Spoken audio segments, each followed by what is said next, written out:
Masaganang buhay! Ako po si Mer Laison. Samahan niyo ko sa isang oras na kwentuhan tungkol sa pagtatanim ng iba't ibang uri ng halaman. Hatid ko po sa inyo ang do-it-yourself tips at iba pang sikreto mula sa magsasaka para sa mga magsasaka.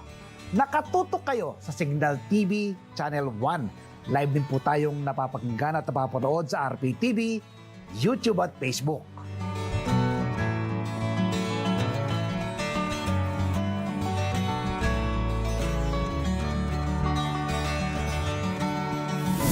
Makakasama po natin ngayong umaga si Yoli Collantes, dating OFW sa London.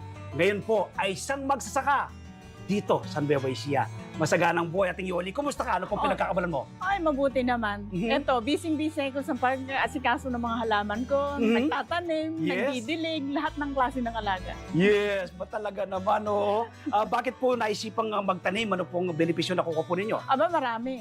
Sumasaya ako, nawawalang stress ko, at higit sa lahat, hindi ako naboboard. Wow, talaga naman. Pinakamahirap na ang ang boredom. Bakit niyo po naisipang magtanim at kailan kayo nag-start magtanim? Ay, bata pa ako, nagtatanim na ako ng mga halaman. Wow, hilig talaga. Oo, kasi Alright. namana ko yan sa nanay ko eh. Yes. Nanay ko, kahit ano itusok, tumutubo. Yes, mukhang may green thumb ka, ating Yoli, ha? Kaya nga, mana sa nanay. Yes. So, bukod po yata dito sa Pilipinas, kapag tuwing umuwi kayo, nagtatanim kayo, hanggang sa London, dinala nyo yung pagtatanim. Ay, oo. Okay. Lahat na makita kong buturon, Yes. tapos pag mahilig ako magtanim ng mga herbs.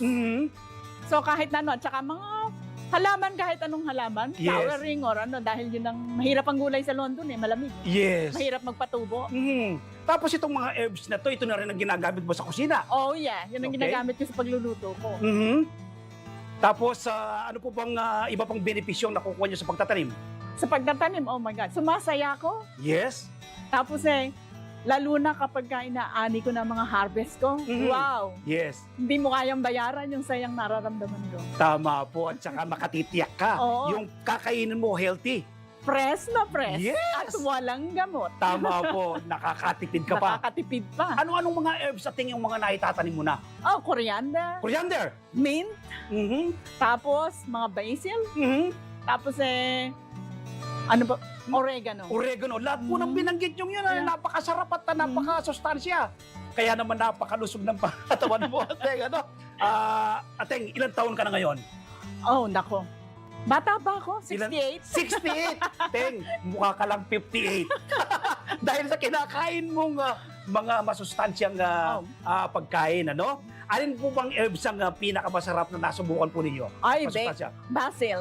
Basil! Oh, yeah. Kahit saan mo ilagay, sa chicken, sa salad, sa Yes. pasta. Yes. Sa experience po ninyo, alin ang mahirap alagaan sa mga herbs? Lahat sila, hindi naman masyadong mahirap. Depende lang sa panahon. Caring mo. Oo. Yes. At saka, paminsan-minsan, kailangan mo ring i-check kung Yes. anong weather. Kaya, ayun. ano pong mode of farming ang ginagawa po ninyo? Is it natural, organic? Ang pamamaraan po Natural at organic. ninyo? Ano pong ginagamit yung pataba? Ay nako, yung mga balat ng saging na, Wow! Okay. na binababad ko, kumisan lalagyan kong konting asukal. Yes. Ayan ang ginagawa kong pataba sa mga halaman. About sa lupa po? Sa lupa, Yes. yung mga kumukuha ko ng Carabao manure, Wow! tapos yung mga sinunog na ipa o yung kusot. Dito lang Pinaghahalo- nakikita sa paligid yan. Oo, yeah. Oh. Pinaghahalo-halo ko siya. Dito po sa Pinas, ano po yung experience yun na nahihirapan kayo magtanim? Sa sili, yung iba, hirap na hirap dyan. About Ay, ang sili, minsan ang hirap, ayaw niyang, hindi madaling buhayin. Oo.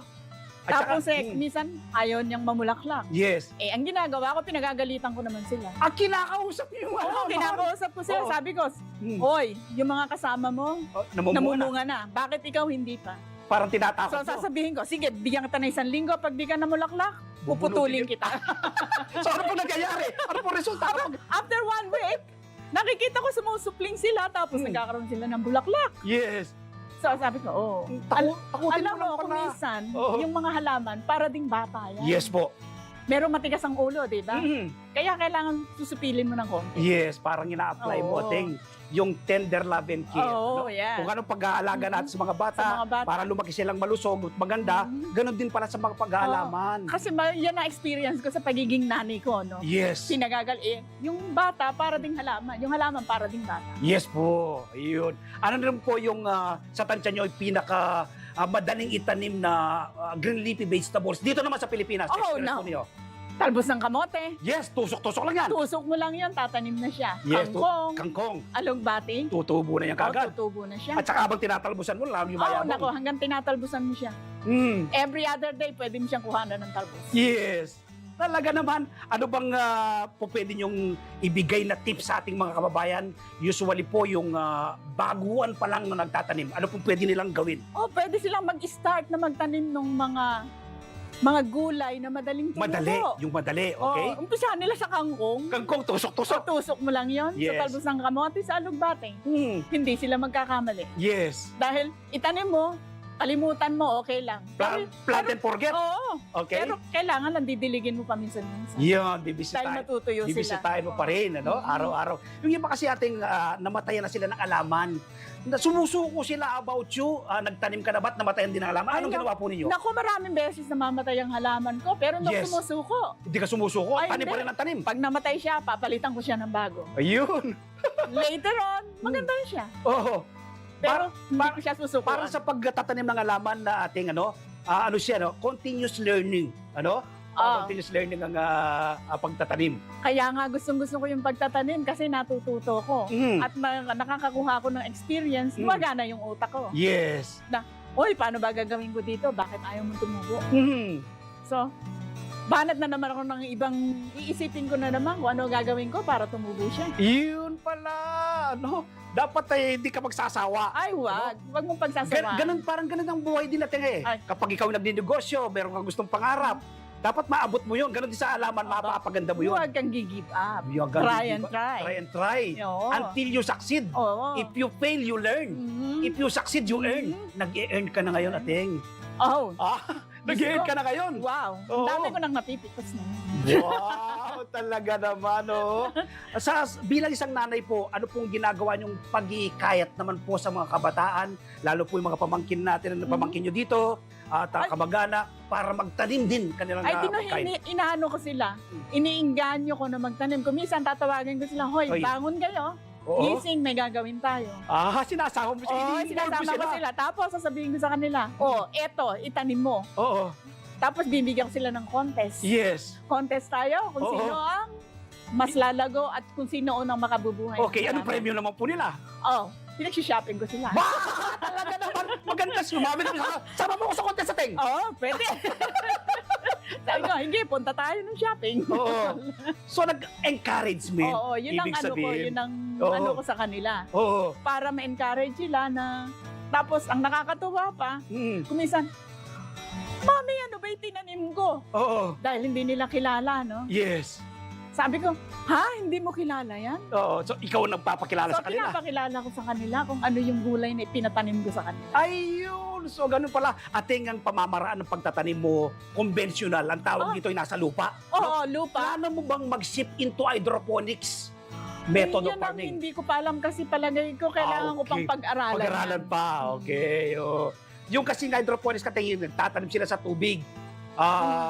Like mga lettuce ang kanilang borones na tinatanim. Pero ikaw talagang minaster mo muna yung sa lupa. Lupa lang at saka sa mga bote, Yes. sa kung anong galon, kamukha niyan. Mga scrap materials. Oo. Okay? Mayroon akong anuhan ng tubig dito. So lahat ng galon na hindi na namin pwedeng gamitin, Yes. pinagtataniman ko ng halaman. Meron akong nakitang tanim mo. Nasa mga ano lang yung bote ng mineral water.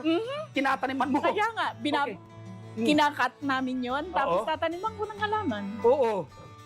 So walang nasasayang. Okay. Ano bang plano mo pang itanim sa hinaharap ate bukod sa mga nakatanim mo na dyan? Aha. Gusto kong ma-master ang pagtatanim ng lemon. Lemon. Dahil hindi ako makaano ng lemon. Meron ako ngayon, susubukan ko kung Yes. paano mangyayari sa Yes. lemon. Naku, napakayaltin yan natin ha. Oo nga. Pag sa drinks pa lang, Mahilig panalo ako na. sa lemon. Oo, panalo na, no? Ilalagay mo lang sa sa tubig yan, tapos yelo, dahil mainit Kaya ang nga, di ba panahon, mahal ng lemon dito? marerelax ka na. Kaya nga gusto ko, lahat nung gagamitin ko, nanggagaling sa bakuran ko. Yes, dito lang lahat, ano? Kaya naman nating you're looking good, no? Looking Thank young. you. Kaya naman energetic yung ang invite mo, Teng, yung iba nating mga kababayan, ano? At kagaya mo, tulad mo, isang OFW, di bangan mo yung pagtatin, pero napakalaging katipiran. Sige, invite mo yung iba Sige. nating mga kababayan. Inaanyayahan ko po ang lahat ng mga kababayan ko na pwedeng magtanim. Yes po. Marami kayong makukuha sa pagtatanim. Una-una, babata kayo. Ayaw niyo bang bumata? Yes! Saka sabi nga nila, kapag Marirelax kumain ka ng sila. gulay, Oo, di ba? Marirelax sila. Bumaba ang buhay. Oo. Di Tsaka, Diyos ko pagka inaani na ninyo yan, ang pleasure at joy na makukuha nyo, walang katapat. Ating palagay ko maraming bumisita na dito sa inyong bahay, ano? At nakita nakapakaganda na yung Ay. mga tanim. Hindi ba sila nagpapaturo sa'yo? Ay, yung iba, tapos sabihin nila, Oo. paano ba ginawa yan? Oo. Sabi ko, madali lang. Sabihin nila, sa'yo madali. Sa amin, hindi. Turuan mo kami. O, sige ka, walang problema. Ayun, talaga naman yung ibig sabihin yung gift of knowledge na pinahirap sa'yo ng Panginoon, Oo. willing kang ibahagi din Oo, sa yeah. iba. Mhm. Okay, ating ito. Yung, sobra sa inyo, sigurado itong na-harvest mo sa Ay. pangangailangan nyo. So ano pong ginagawa po Aba, ninyo sa sobra? Yung sobra sa akin, pinamimigay ko sa mga kaibigan, Wow. kapitbahay, Oo. o kung sino pupunta rito na meron kaming pitas. Yes. O eto, magdala kayo, iwing nyo. Naku, very noble yan natin. Be-bless ka ng Panginoon. Lalong pagagandahin ng Panginoon ang iyong mga tanim. Eh kaya nga sa ano lang, di naman namin kayang kainin lahat yan eh. Yes. So, ibigay mo sa nangangailangan. Naku, ang sarap mong kapitbahay, ating. Siguro yung mga kapitbahay mo dito, yun pwede bang makahingi dyan ng mga talong mo dyan? Love ako ng mga kapitbahay ko. At Talaga. saka, it's a give and take. Yes. Kumisan din, dinadala nila ako ng mga inaan nila. Talaga So, naman, hindi lang take ng take, Ay, hindi lang take nag-give and ng take. give. Oo. So, dapat na balance palate. Kailangan no? balance. Okay. Ateng, initially, ako'y nagpapasalamat sa pagpapaunlak ng panayam.